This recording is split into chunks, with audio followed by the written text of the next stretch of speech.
गिरीश नरेश परेश महेश विलेशय भूषण भो साम्ब सदा शिव शम्भो शङ्कर शरणं मे तव चरणयुगम्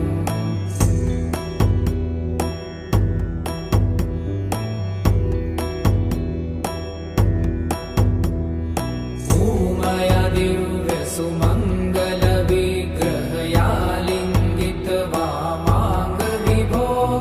साम्ब सदा शिव शम्भो शङ्कर शरणं मे तव चरणयुगम्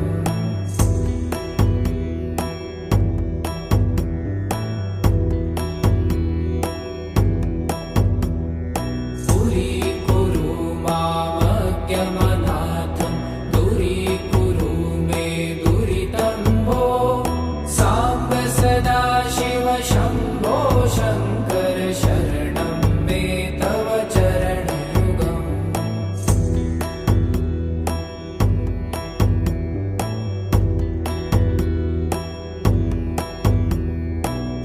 ऋषिवरमानस हंस चराचर जनन स्थिति लय कारण भो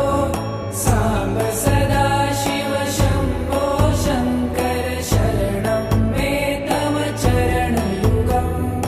अन्तःकरण विशुद्धिं भक्तिं च